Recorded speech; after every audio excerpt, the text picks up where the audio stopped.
14 Bannerman Road is where Sarah Jane Smith lives. And 14 Bannerman Road is the name of my podcast about it. This time, Secrets of the Stars, Parts 1 and 2, with Part 1 first broadcast on the 20th of October 2008, and Part 2 first broadcast on the 27th of October 2008. Both were directed by Michael Kerrigan and written by Gareth Roberts, who'd previously written Invasion of the Bane alongside Russell T Davies, and Revenge of the Slitheen, and possibly the best episode we've had so far, Whatever Happened to Sarah Jane. I believe that Gareth Roberts is responsible for every Trickster episode, and so is presumably responsible for creating what I would call this show's standout villain, as well as showing a talent for writing the more camp episodes at the start of Series 1 that I found very enjoyable. So on paper, I have quite high hopes for this episode, but I just don't remember it, so I fear it's not going to stand out. You know, I'm not sure that any episode has completely and totally hit amazing heights, but I think that they all have moments. I mean, you've got the good CGI interaction, you've got the shot of Maria framing Alan, you've got the music with the pipes that led the kids away, you've got the characterization moments for Sarah Jane, you've got the mature emotions, the smart characters. If you put them all together, I think you can make one really good episode, but we just haven't got one in its entirety yet. But I keep going because I actually believe that we can find it. And maybe it'll require the Doctor to turn up. We'll see. But there's always the possibility that it could be Secrets of the Stars. So, let's begin. We start off with an astrologer. He's doing a reading for a lady, and he seems a bit hesitant. She's completely brought into what he's telling her, and she eventually mentions that she's giving him money that should be going towards her mortgage, which prompts his conscience to kick in and for him to reveal that he is a fraud. It's all very quick, because this is in the intro before the titles have even rolled. He asks if she really believes, you know, that if anything up in space has any bearing on how things play out on Earth. And then we get a shot of an asteroid or meteor or whatever it is out in space. And I think, oh no, it's Pennywise again, but no, it's not. It's not. There's no indication that it would be. It's just funny that we've had a previous villain coming from an asteroid in space, and then we get the shot. But he opens the curtains as he talks about believing that he was fated for greatness, but then, you know, he's been a failure in his life, and it's meant that he's had to turn to conning people. And then this meteor, whatever it is, presumably pure energy and not an actual rock, comes straight down, straight through the window, and it hits him square. And he says, "At last," and then he turns to the lady, and he says that she's going on a long journey, and he grabs her shoulder with his hand, which is crackling with red electricity, and as she screams, we zoom into her mouth, which is quite funny, and then roll titles. This all happens incredibly quick. We go from him doing a scam to confessing it's a scam to aliens in the blink of an eye. It's a crazy fast pace. It's, you know, just as you've got sort of figured out what's going on, you're on to the next thing. But then roll titles. Episode starts. Clyde, Luke, and Rani are going to a horoscope astrologer show kind of thing. It's hosted by the guy from the start. Clyde is complaining that he doesn't believe in it, and he's only going because it's free. Presumably Luke also doesn't believe in it, but he seems, you know, a bit more interested. He doesn't want to just dismiss it like Clyde does. It appears that Rani is the one who's sort of instigated all of this. She says that she's an Aries, and that Clyde's a Gemini. I'm a Gemini. Apparently, the lady at the start who, you know, the man grabbed her shoulder and stuff, she was a Gemini too. So, and so is the man. Maybe, though that might have been part of the scam to sort of, you know, try and build up a bit of a connection with her. So we're not 100% sure. But there's a lot of Geminis going on at the start. Luke confirms that he doesn't believe in astrology, because he's, you know, he's the sciencey, logicy one. It's him. He's not going to believe in it.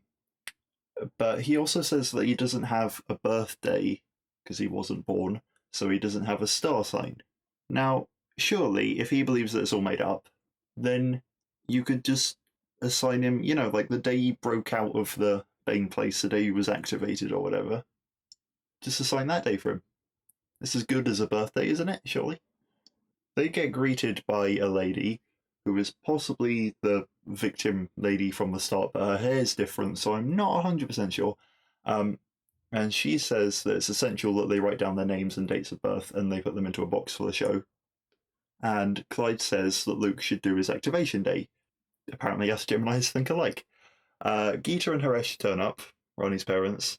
So does Sarah Jane, who says that Martin Truman, which is the name of the astrologer guy, has risen to fame that so quickly that there might be a story in it. That's why she's here. It seems that the reason that Geeta and Haresh are here is because Geeta seems to believe fully in astrology, and she's sort of dragged Haresh out, who's more skeptical, and she's gone, well, give it a chance. Just come and see the show. Give it a chance. Sarah Jane says that she doesn't believe, and she's open to being convinced, but she just has no expectations that she will be. We get confirmation that the lady is the lady from the beginning. We just see everything was so quick, and then she's got completely different hair, and she's wearing all white now that I couldn't tell. But yeah, we get confirmation because her husband turns up and says that she needs to snap out of this and come home. And that Truman has done something to you. It's not subtle. It's not subtle, this episode. Truman has been aliened by whatever this alien thing is that came through his window, and now he's evil and he's controlling people. But Ronnie and Sarah Jane sort of see this going on, and they go, hey, that's a bit suspicious. Maybe there's a bit more to this story than just man rises to fame very quickly, The lady, of course, sort of just dismisses her husband, says, go away or I'll phone the police. The show starts. Truman comes on stage in front of a sort of big circle with all the star signs on it, just sort of on stage behind him. Luke calls him Milky, but he means cheesy. Sure. Sarah Jane puts on her glasses, and it's just very cute, but then they're gone, because I guess continuity isn't the show's strongest suit, as we know with 13/21 Bannerman Road. But it was just a nice little thing of she's like, oh, I can't see them. You just put my glasses on, and they're just completely gone. They don't even pop up again in the episode. I didn't look it up, but I wonder if that is listed on some site or something as a continuity error. Sarah Jane scans Truman on her watch as he's given a spiel about being chosen to learn the secrets of the stars and how he came from nothing, and he talks about star signs, but then he says, oh, but you didn't come here for a science lesson, which is actually a line that I quite like, because it just, there's sort of no doubt in his mind at all that this is all completely legitimate, this is actually science, and he's just sort of, broadcast that onto his audience. So you didn't come here for a science lesson, you've come here for a bit of showbiz. And then he calls out 3 dates, and he makes the people with those birthdays stand up, including Clyde.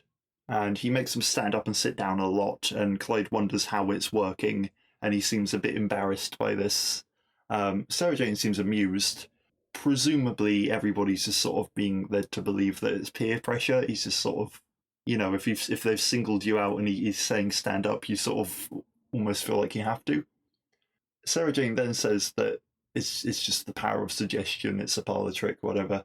I'm one step ahead of this episode. I'm just calling out all the things like, oh, do your activation day. Oh, it's just peer pressure, power of suggestion. Yeah, it is. And Truman does have sort of quite the presence about him on stage. He is a bit of a showman now.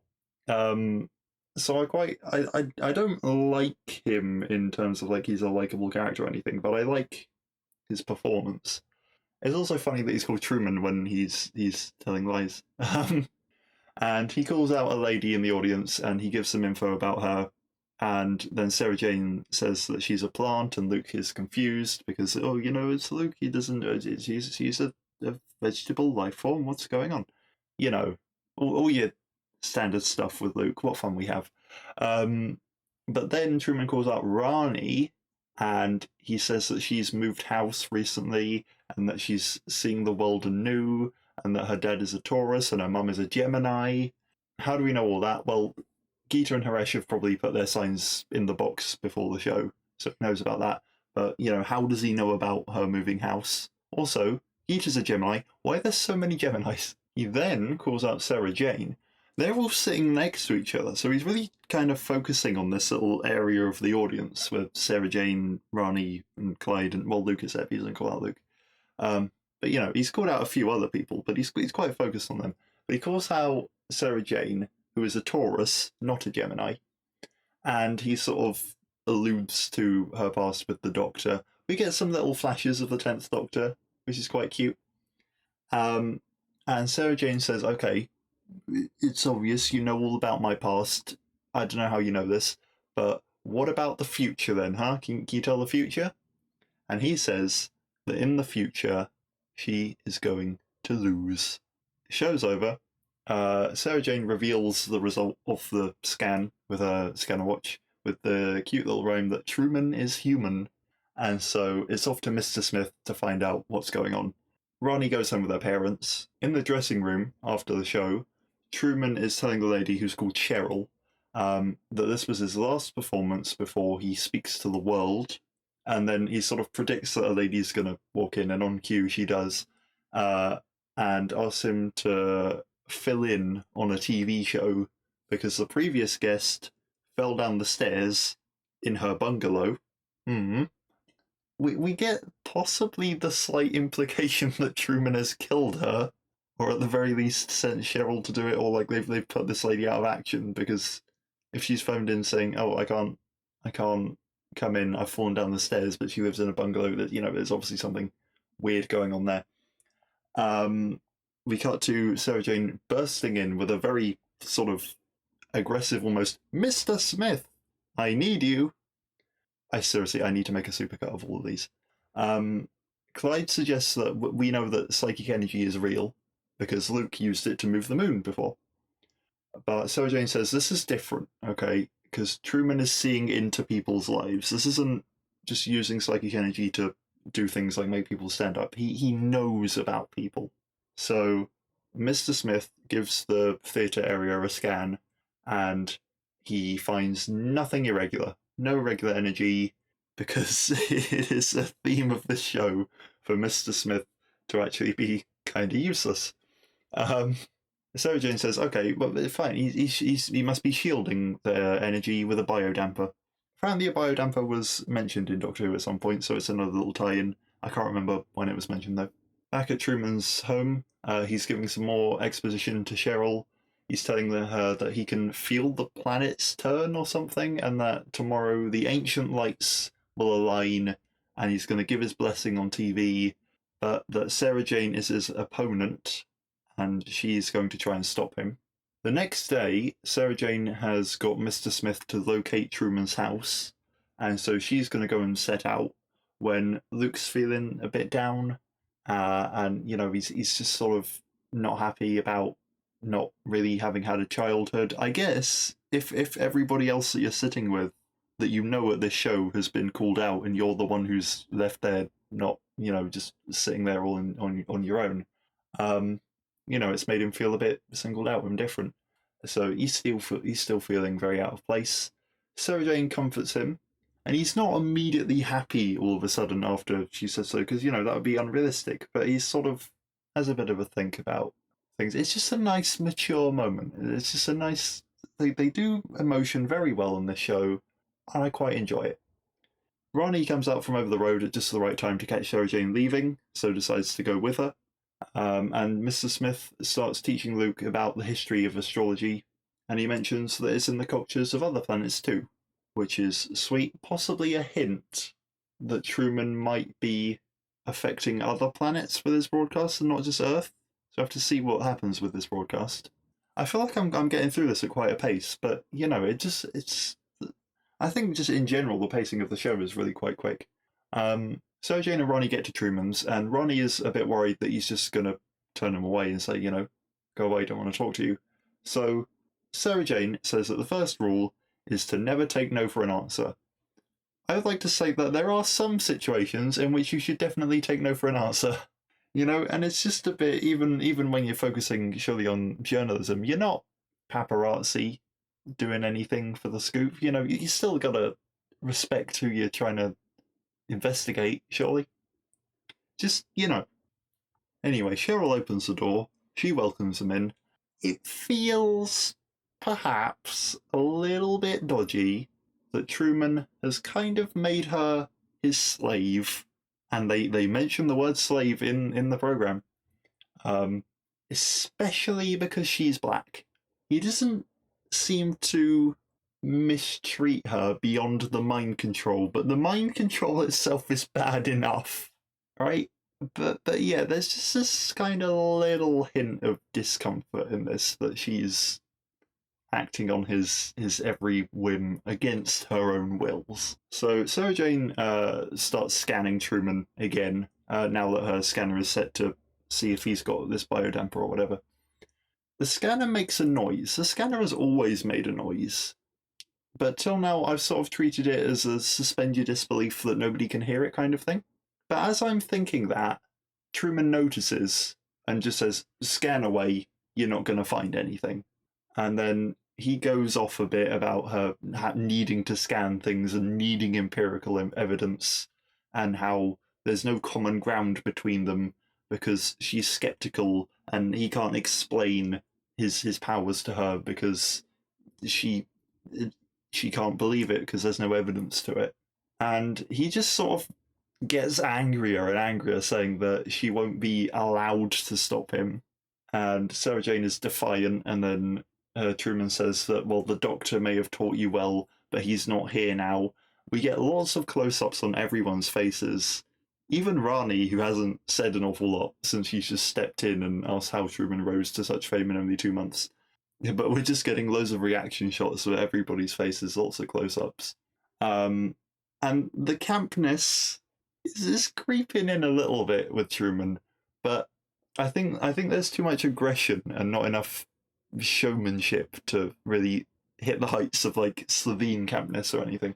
So Truman admonishes Sarah Jane for dragging Rani into this life, for lying to her parents, and then they decide, okay, like the scan hasn't worked, he's just going off at us, maybe we should leave. As they get up to leave, his rant really sort of reaches its crescendo with him firing a bolt of lightning from his finger that burns a hole in Rani's jacket as he shouts, "I can channel all the power of the stars." Yeah, he really draws out stars. It's quite funny, really. He's just really gone from, Shovel's welcome them in to now him just ranting and raving and electricity firing out of his fingers. It's you can't do anything but laugh. So they just run out the door, and he fires another bolt down the stairs and tells them to keep away, or the ancient lights will destroy you. That's sort of the clip that they kept using in the next time and all the, coming up on this episode kind of thing. But I feel like they should have used stars just completely out of context, because it's great. You need to see that if you can. Truman and Cheryl then discuss how to keep Sarah Jane away for good, because now he's revealed that he can fire electricity out of his fingers. That's probably just made her a bit more interested. So they decide on Clyde. Cut to Clyde walking down the street. Truman appears out of nowhere. He doesn't teleport in, but he's just suddenly there. Clyde bumps into him. Cheryl comes up behind him, sort of blocks him in. And it seems that Truman can kind of mind control people, but it's just when he touches them, it stops it being against their will. Because, we can see in the show that he can make people stand up and sit down from him standing on the stage and they're in the audience. But they seem to have no idea why it's going on. They don't want to do it. Whereas Cheryl has been touched on the shoulder, and now it just seems to be her will, even though it's Truman's will. She doesn't complain about any of it. When her husband came up to her, she was like, "No, this is what I want to do," even though it isn't. It slightly begs the question of why not just control Sarah Jane and Rani, right? Why not either just mind control them and have it against their will, but just sort of make them stay at home or whatever, or just grab them by the shoulders and then make them part of your team of slaves. That's possibly the first real plot hole that we've seen since the first episode. But maybe it's was it Gareth Roberts? Maybe he's a more plot holey kind of writer. It is funny how you can see like his mark on this episode. So Truman takes Clyde's phone. Clyde becomes his second slave. I really don't like that all the slaves that you've got so far are black. It gives off some bad vibes, man. But, okay. We get a lot of zoom in close ups. What a way to make a show. This is very. I haven't seen a CBBC show in a long while. I have no reason to, but I assume they don't do as many zoom in close ups anymore. It's certainly a way to make a show, isn't it? We get back home with Sarah Jane and Ronnie. Sarah Jane walks in and goes, Mr. Smith, I need. Oh, because Mr. Smith is already booted up because he was working with Luke. That one's solidified that I need to make a supercut of these because it's just like. It would amuse only me, but I just need to. They get Mr. Smith to analyze the burn in Ronnie's jacket from the electricity from Truman. And Mr. Smith says that it has been burnt by nothing, which is very like that story with the Cyclops and the thing, and the Cyclops is called, or like the guy's called Nobody or something, so he like hurts the Cyclops, and the Cyclops is like, nobody hurt me. Anyway, so Mr. Smith says it's been burnt by nothing, despite acknowledging that it has, of course, been burnt, and something must have burnt it. I'm distracted by the fact that Sarah Jane is wearing a lovely purple top. Ronnie tries phoning Clyde to update him, but of course, Truman's taken his phone. We cut to Clyde being zapped on the shoulder just like Cheryl was. And then Ronnie suggests that these ancient lights that Truman was going on about must be from somewhere where the laws of physics don't apply, which is why Mr. Smith is having a hard time figuring out what's going on. So they must have come from a different universe. Considering that the universe is like everything, I have many questions about this and how we've now decided that there is another universe. I'm not sure exactly how Doctor Who canon deals with this. Well, Doctor Who canon is an oxymoron. Doctor Who doesn't really have a canon. But there was the thing about like M space and E space, and I don't know. I don't know really. It's one of them things where you have to go sure, okay, and just gloss over it. But it is also one of those moments that TV shows tend to do, where somebody will come up with a suggestion, and it's just a suggestion. Like so far, Ronnie, there's no real evidence for this, but Ronnie's just gone, okay. Mr. Smith is having a hard time figuring this out. So what if it's from a different universe? And then everyone just sort of acts as if it's true, because the suggestion has just sort of magically hit the nail on the head. Clyde gets sent back to 13 Bannerman Road to enact Truman's wishes. I wonder how long it's going to take them to realise that he's acting all funny. Because at this point, I assume he's going to sort of sneak in and try and infiltrate the gang and then just, be a little bit off and then just try and steer them away. The idea that Ronnie's come up with has now progressed into the ancient lights are from a universe from before our universe, before the Big Bang. Okay, sure, I'm along for the ride now, whatever. And they've just been chilling for 13 billion years. And then it's just turned out that everything has fallen into place for them to channel themselves through Truman. Okay, sure. It's a kid's show, and to be perfectly honest with you, I'm 100% certain that Doctor Who has had chunkier plots in the past. So it's now time for Truman to begin his TV show. Mr. Smith tunes into it and informs them that this is on every channel globally. Quite how? No idea, but okay, sure. He zaps the TV lady, the one that came into his dressing room, with yellow electricity this time, not red electricity. Because the red electricity makes you become his slave, but the yellow electricity makes you pass out. She seems to pass out on live TV, and nobody worries about this. Cheryl has this yellow electricity power too, and uses it on the cameramen, so they've now essentially taken over the show. And Truman addresses the camera directly, and is speaking directly to Sarah Jane now, and Mr. Smith is saying that he can't detect any actual TV interference going on, so he has no way to stop it. And they all decide, okay, we're going to have to go and stop this in person. When enter Clyde. From his expression to his voice, immediately obvious that he's possessed. It's quite good acting. Like, he's just completely different to normal Clyde. Actually, like just from the get-go, you're like, okay, he's possessed, and like, you know it, and that's what you want. That's what you want to convey. So it's quite good. He raises his hands, which start glowing. Camera gets quite shaky, and he says that he is now turned to the stars, which is okay. So he didn't believe it at the start of the episode, and now he's been converted, which is, you know, fair enough.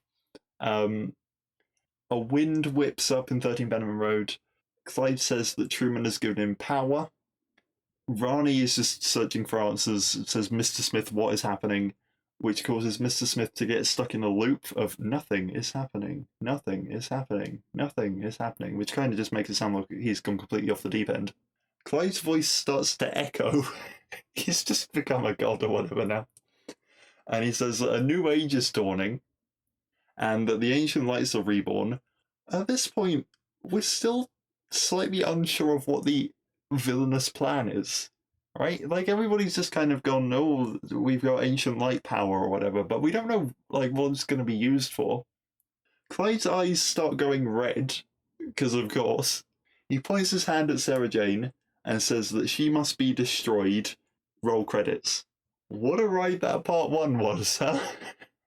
And they sure know how to make you wait on a cliffhanger for a week, don't they? That's the great cliffhanger point, because they were broadcast a week apart. That's 8-year-old me is like, no, give me part 2 right now. And so I seem to say this every time. But while the story itself was just okay, you know, it's nothing special. As an experience watching it, it's genuinely very fun. I think I figured that out, because a lot of the time I'll just have watched an episode and I'll just have talked about it again, and I'll be like, yeah, that was great. And then the next week will come along and I'll be like, yeah, that was okay. And I think the plot of them are just sort of like, sure, whatever. But all the effects and the acting and the just campness and the slightly wibbly camera and the nostalgia really is sort of reminiscing of when I first watched it. It adds up to a genuinely very fun experience. So we start part 2 with Sarah Jane seeming to appeal to the real Clyde that's still inside him and getting him to not destroy them, right?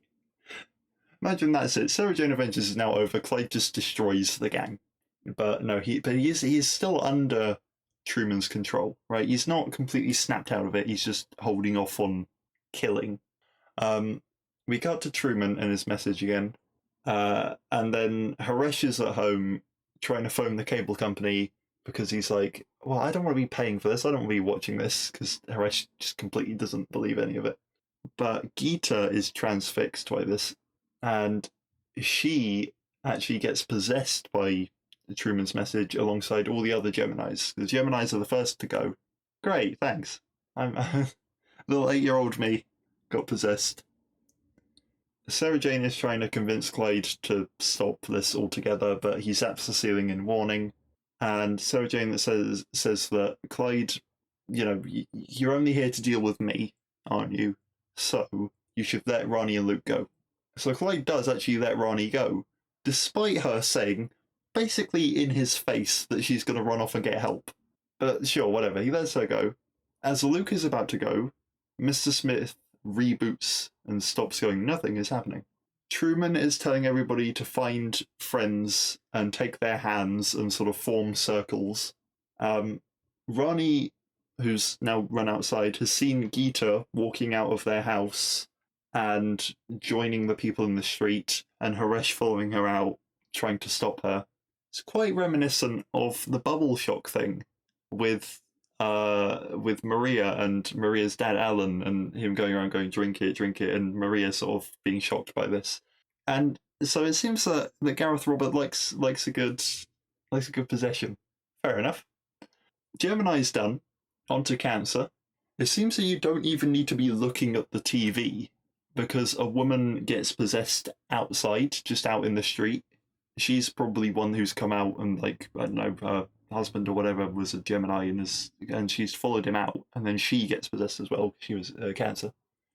And Truman says that at the coming of the Ancient Lights, when everyone is under his power, he will be king of the world. So I guess his evil plan is that he just wants power? because he felt like a nobody all his life, and now, like, he's been chosen by the Ancient Lights, so he's like, oh, you know, I'm going to be king. Ronnie runs back into 13 Bannerman Road, saying, they've got my mum, I don't know what to do.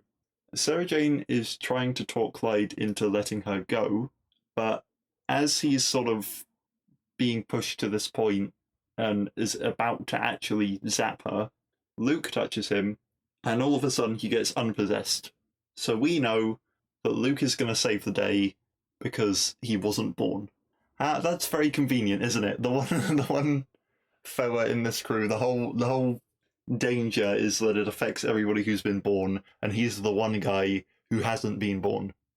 I start to wonder how far detached we need to be from birth here. Like, because people born from C-section are seemingly susceptible, right? So, like, I guess animals aren't susceptible, but animals get born, but then they're not. You don't consider an animal to have a star sign. But then why is it this zodiac? Why is it not? Aren't there other forms of zodiac? I don't know. It's weird, right? It's weird. There are many questions. This is a theme.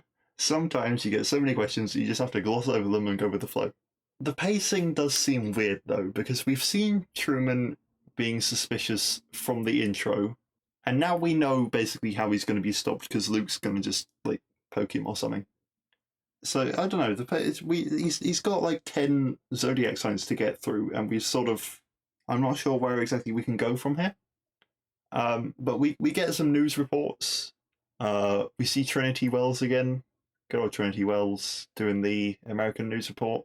We get news reports coming in from all over the world. There's one that looks like the BBC, but they've taken the BBC logo off, which is weird considering this is broadcast on the BBC. But he might be a legitimate BBC reporter, I'm not sure, I can't remember because this was 2008. And I can't remember who was doing the news then. I was probably watching News Round instead. As Trinity Wells is doing the news report, Leo takes off the third one, and Trinity Wells gets possessed live on TV. The gang hasn't managed to twig how Clyde was saved yet, but we got a shot of Luke doing the touch, and it was specifically on his shoulder as well. So we know. And at the start of the episode, they pointed out that Luke was special because he doesn't have a birthday, so we know that this is what's going to happen. But Sarah Jane says she knows what it's like to be taken over. Presumably that happened in her old adventures. And she says that she believes that Clyde trying to kill her was just too far for him, and that snapped him out of it. So she thinks if she can goad Truman into doing something that he wouldn't normally do, it would sort of force him to confront what he's doing, and he might snap out of it too. So they all zoom off to go and do that. And you know what? I'll give him credit for that misdirection there, because it's totally plausible. If we didn't get the shot of Luke doing the touch on the shoulder, I'd fully believe that this might actually be a thing. So fair enough for it. There's just some fella out in the street as, like, everybody's being possessed all around him. He's trying to phone the police. He's saying, I can't get through on my phone. Geeta and all of her lot have now gathered at the theatre where the big show was going on. Geeta sort of enters the theatre saying that they are the inner circle, like the first Geminis to be possessed, while all the others who were possessed a bit later start forming a circle outside. Libra now gets possessed, which is, you know, the guy on the phone trying to phone the police was a Libra, so now he's gone. Scorpio's gone. The Gemini folk, including Geeta, they all join Truman on stage.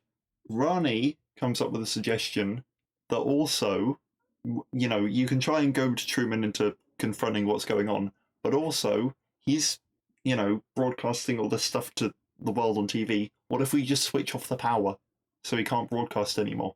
And then she weirdly kind of doubts herself and goes, oh, was that a stupid idea? And Sarah Jane says, no, that's a good backup plan, you know, throw everything you've got at him. That's great. Clyde says, when they get to the theatre and they see all the people sort of forming this circle around, Clyde says, okay, I'll get in because I can pretend to be part of the inner circle because I'm a Gemini and I can pretend that I'm still possessed. And Sarah Jane says, no, it's too dangerous, but he says, well, you know, I insist, and we've got no other choice, so we've got to do it. Here's that bravery that we saw a bit of in the Sontaran episode. I like it. I like that we're establishing Clyde as the brave one, actually. That's really good. There are bits of greatness in this episode, so it's not all subpar. There's these moments that shine through, which I really do quite enjoy. Sagittarius is gone, and the circle of people that are around the theatre let Clyde and the gang in because he convinces them that he's taken the gang prisoner. He says some stuff about, he's like, oh, Mars is in the Milky Way, and Aero is in line with the galaxy, and it's a joke about chocolate and astrology and whatever, and it's a bit of a naff joke, and it possibly slightly dampens the tension a bit, but also it's entertainment, isn't it? No, it's the sort of thing that would amuse little 8-year-old me, and so I'm gonna let it slide. I'm gonna let it slide because I'm having a good time. Capricorn goes, and I remember that big sort of circle with all the star signs on it that I said was on stage. They all light up as they all start going. So it's really lucky that Sarah Jane and Rani are so far down this list. Truman can sense Clyde, but he's unable to repossess him. So that's lucky as well, that once Luke touches you, you just sort of cleared of it and protected against it as well. Luke and Rani run off to find the power, but Sarah Jane and Clyde get caught by Cheryl. And Luke says, he's sort of saying to Ronnie, okay, this is a public building, it must have an emergency cut-off switch. And Ronnie's like, well, okay, how do you know this? And he says, oh, I read it on a notice board at school about public buildings, I remember everything. And that's just, first off, I've no idea if it's true, but it sounds legit, so fair enough. And also, it's a neat bit of Luke showing off his skills and showing off what makes him Luke without just sort of making him out of place all the time. Because, the sort of thing of oh, she's a plant. Oh, what? She's a plant? What does that mean? And, oh, he's a bit milky. Oh, no, you mean cheesy. It gets a bit much. But having Luke go, okay, I remember this, and I'm going to apply this now, it just shows him, for want of a better word, being useful. And it's just nice to see. Truman makes Clyde and Sarah Jane kneel, not because he's possessed them, but just because he's going to zap them otherwise, which I find just quite amusing. So I don't need to possess you; I can just zap you. So they just kneel there. They're kind of caught. They're captured. Clyde asks what Truman is actually going to do. Finally, about halfway through part 2, and he says the Earth is the starting point, but then when he's taken over Earth, he's going to spread humanity out among the stars until every mind in creation belongs to him. And Clyde is like, sure, but why? And he says that control is the purpose of the Ancient Lights. So awards for world's vaguest bad egos to him. That's just it. They just want to control. Okay, sure. It's just very vague, isn't it? Apparently they were going to be, the Ancient Lights weren't going to be the Ancient Lights, but they were going to be a reference to something that Sarah Jane met in the 70s or 80s or something. And they didn't do it, either because it was too vague a reference, or because it, the way they were going to be defeated didn't tie in with how the character would be. And fair enough, if it's too vague a reference, yeah, maybe making the villain a villain that only people who have watched, original Doctor Who are going to sort of understand, and bringing it back in a spin-off show for kids, maybe that is a bit too vague. But they still could have done it, and then it would have just been a nice, that's what a reference is. Not everybody has to get it. It's just a reference, and if you get it, you do. But, if it is the case that they were not going to be defeated in a way that sort of suited the character, that's quite nice. I appreciate them still respecting this character and sort of things that would make sense for it. 30 plus years on? That's still a nice touch. But instead we sort of just get this vague, it's the Ancient Lights, and it's sort of a little bit like, okay, sure, they're just a weird lights from 13 billion years ago that just want control and happen to turn up today and try and get it. Okay. So Sarah Jane tries appealing to his better nature and says, well, remember your life before? And he says that before the Ancient Lights controlled him, his life was naff, and that this is actually way better, and you can't appeal to, the human side of him, because the human side of him is loving every second of this. And he fully believes that he is not a puppet of the Ancient Lights, but he has been chosen by them. He's special.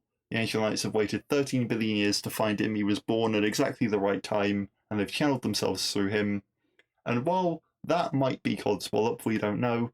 He just fully believes it, so there's no getting through to him. His sort of way of acting seems to be to wibble his mouth around a lot, which I quite enjoy. You know, just sort of from side to side. It amuses me. Pisces goes now, and Clyde suggests, okay, maybe we can't just talk people out of it. Maybe you didn't talk me out of it. Maybe something else got me unpossessed. And then he asks what's so special about him, and Sarah Jane says so many things. You know, she says the phrase, you know, what's special about me? She goes, so many things are special about you, which is sweet, right? I like that moment. It's very nice. I love Sarah Jane a lot. But I still don't think that they've pushed Truman to confronting something that he wouldn't normally do. They've just pushed him to sort of confronting the Ancient Lights, and he's fine with them. So I still think they could go further with it. And maybe this shouldn't be the point at which they realise that talking people out of it doesn't work. But whatever. We get a shot of the lights coming down from space. They come down to Earth, they come straight down to the theatre, they fly through the roof. They just sort of seem to be able to phase through material things, so the roof is totally intact, but they fly down through it. They surround Truman.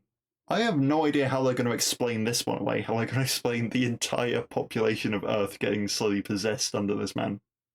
But at this point, Luke and Ronnie have found a load of plugs, and they're just trying to unplug everything that they can.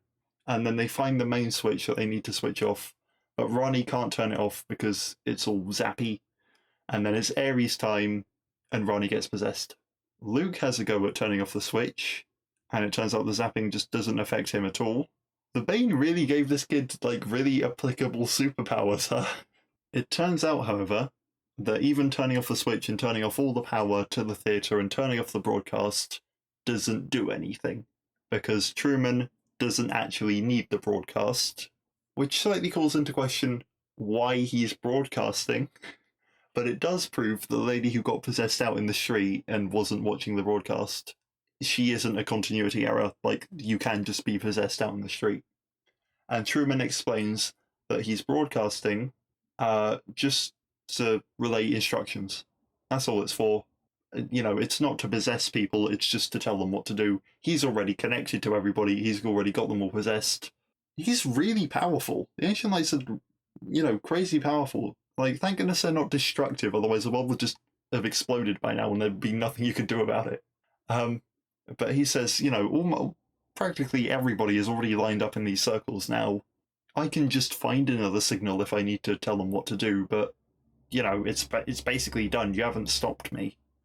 And then Luke sort of twigs that he touched Clyde's shoulder earlier, and then Clyde became unpossessed. He's touched the switch, and the zappiness didn't affect him. So maybe he can touch Truman and save the day. So he just goes up to the inner circle, and he just sort of breaks it. He grabs two people's hands and joins the circle, and Truman starts shouting no. He doesn't even need to touch Truman. He just breaks the inner circle, and Truman starts shouting no. Everybody in the inner circle just collapses, right? Just sort of falls unconscious, and it's quite an anticlimactic conclusion, which like we sort of had last time with the sort of just laughing at Pennywise kind of thing. It's just a bit like, oh, okay, well, we saw that coming, and now it's done. We know it now. There we go. But there's still a bit more of this episode to go. So the point gets made that Luke thought that him being different and not having a childhood and not having a birthday was bad, but it's actually been very beneficial. And, you know, he's saved the day today. So maybe this is a bit of a turning point for his character. I hope that we'll see this in later episodes, because he seems very, like, visibly happy now. And he's a really good actor. Because you sort of think back to him in series 1 and you sort of see him as quite meek and everything, and now he's positively beaming and he's sort of controlling this scene. And I think that also helps these episodes be so enjoyable, is that everybody just goes in and gives it their all, and you can tell when they're having fun and everything, and when they're just really putting all the effort into making this the best show they can.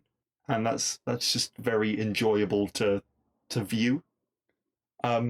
Sarah Jane calls him the center of her universe, which is very sweet. She's just being very sweet this episode. We love Sarah Jane. The lights are still shining down on Truman as he's sort of realizing that the possession is broken. He never got to Taurus, I think, which was the last one, which was Sarah Jane. Sarah Jane never got possessed, so he's sort of done. But he hasn't fully accepted that he needs to give up, and he says that he can't just go back to his normal life where he wasn't really anyone special. He says he's going to be lost without the power of the ancient lights. And Clyde is there going, "Oh, we need to help this guy." And Sarah Jane says, "Well, the only way we can get him help is if he lets his power go, if he accepts that he needs to, essentially become a nobody." And you'd think that he would, wouldn't you? You would think that he would. But he says, "No, I cannot be a nobody. I would rather go to the stars." And then he just kind of dissolves away. And I think I've possibly witnessed a suicide on TV. I think that just happened. The lights blast off back to from whence they came, and Clyde asks what happened to him, and Sarah Jane says, "Well, perhaps it destroyed him, or perhaps he just went to join them, went to join wherever the lights went to." I'm willing to bet that they destroyed him.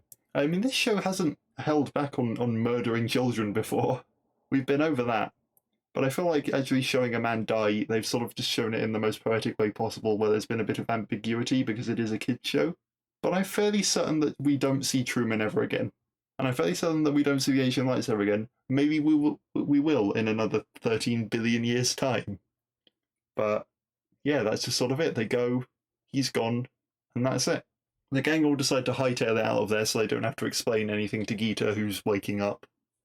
Ronnie gets home, turns on the TV, and the reporter is calling it a publicity stunt for Truman. And then they do an interview with Cheryl, who's now fine and not possessed anymore, who says that she was completely under Truman's power. So it doesn't seem like they fully covered up this story or anything. I don't think Mr. Smith has been able to hack this. I think it's too far. Which makes me wonder if the gang from Torchwood were affected, if anyone from Doctor Who was affected. What were they up to at this point? What was UNIT up to at this point? I don't think we're ever going to find out the answer, and I don't think we're ever meant to find out the answer. Hassan brings Geeta home, says she's alright now. We cut to 13 Bannerman Road. Luke having a bit of banter with Clyde about, I touched your shoulder, so now I'm the one who can make you stand up and sit down. It's quite cute. He's showing the friendship between Luke and Clyde. Apparently, the newspaper has still printed horoscopes in it. This must be the next day or something. It's got Truman's face all over the front. It just seems a bit insensitive to print horoscopes in it now, doesn't it? Clyde says he's going to go off and meet David Finn, which is nice. Little callback to a character from previous episode. And then he remembers that Truman had his phone, so maybe his phone got dissolved as well. Because his clothes did. He didn't leave his clothes behind. He's just everything dissolved and he went. And then Clyde says that, without my phone, I'm a nobody now. Which is a bit on the nose, but sure. Geeta is saying that she doesn't remember much of the hypnosis. She calls it a hypnosis. The TV is saying that Truman managed to just mass hypnotize the world. So presumably, not many others who got possessed by him as well remember much. So I guess the TV is just posing it as one weird man managed to mass hypnotize the world. We've no idea how we did it. We're looking into him. He's disappeared, so we're never going to find him, and we're just going to have to chalk it up to a weird thing that happened that we don't have an explanation for. Fair enough. They're never going to find him. Close the case. He's been dissolved. We get some nice sort of wrap-up scenes of Geeta saying that Hassan's macaroni cheese is too heavy and she needs to, she's got back now and now she needs to do the cooking as well because he's going to ruin it. Ronnie says, it's like nothing's ever happened. And Luke decides that he'll make this day the day that he saved the world because he was different and didn't have a birthday. He will make this his birthday. And, he's going to have all the lovely birthday things like a cake and balloons, and Sarah Jane says he'll have whatever presents he wants. And then we roll the credits. And we get a flash of next time when there's this sort of medallion that I definitely remember. And Clyde's dad comes back. And I certainly remember that one way more than Secrets of the Stars. So we'll see what that's all about next time. But to conclude this one, it had issues with plot and pacing. It is not the perfect episode that we have been looking for. But, you know, I say this every time because it's true. It had this element of just great entertainment to it. It's a brilliant kids show. If I can have fun watching it now, I'm sure I'd have even way more fun watching it as a kid. So I might not recommend it to you, but I recommend it to any 8-year-olds out there. And, you know, I've got no idea what CBBC is showing right now. You know, why would I? But I do hope that they are showing something like this, because I very fondly enjoy looking back at it. Maybe they're still showing old repeats of Tracy Beaker. Who knows? But join me next week. I hope to see you there. And in the meantime, bye for now.